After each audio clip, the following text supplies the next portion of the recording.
भद्रक निकटस्थ आनंद बजार ओम नगर स्थित पतंजलि योग शिक्षा केन्द्र तृतीय वार्षिक उत्सव अनुष्ठित हो जाइछि।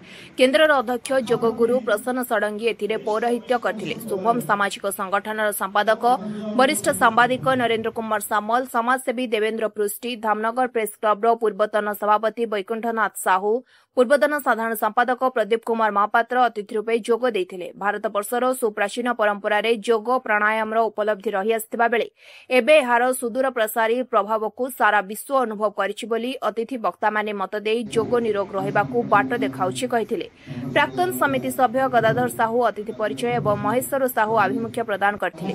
सुब्रत कुमार विश्वाल धन्यवाद देइथिले। अजय साहू, जयदेव सायंत, भागीरथी बेहुरिया, रामचंद्र साहू, उज्जवलनाथ, पूर्णचंद्र पोथाल, दैतारी पति, सरोज बेहेरा, ज्योत्स्ना दास, सोनप्रभा षडंगी, बासंती साहू, तपस्विनी साहू, सुस्मिता साहू, अनिता बेहेरा, निरुपमा साहू प्रमुख जोग देइथिले। तो तृतीय वर्ष है आमे एठी जोग शिक्षा केन्द्र करने भितर बहुत लोक कंटिन्यू भी आसीचंती आउ आमर किछि बंधु एठी उपकार भी पाउचंती। गाँ गहली रे लोक मानकु स्वास्थ्य अवस्था देखिले गरीब लोक किए पैसा खर्च करि पाउनांती, तेणु ये गोटे नियारा जिनस कराही जे कि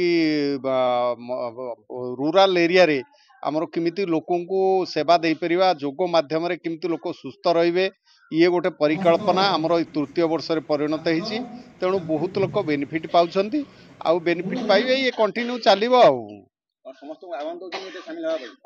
आह्वान दौर प्रत्येक व्यक्ति गोटे घंटाटे समय निज पाई दिंतु, निज शरीर पाई दिंतु, आ किछि समय आम समाज पाई दिंतु, देश पाई दिंतु। श्री गदाधर साहू ये जोग परिवार जो आरंभ हुए आरंभर 8 दिन खंड पर मुझे जोग स्थान को आसली। मुझा पूर्व 28 वर्ष काल मर्निंग वाक करूली, किंतु ये 3 वर्षर जोगरे मो स्वास्थ्य पूर्वावस्था बहुत भल अच्छी।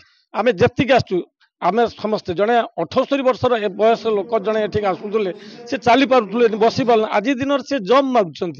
ये जोग केन्द्र जिते कहीं निराश हो जाना, समस्ते भलरे रोग प्रति सचेतन रही रोग भल हो। आम आह्वान करुँ आखपाखे जो मैंने अच्छा ये लोक से आसतु एवं आसिक जोग शिक्षा नियंतु निज शरीर को निरोग रखु। धामनगरु प्रदीप महापात्र रिपोर्ट, स्वतंत्र ओडिशा लाइव।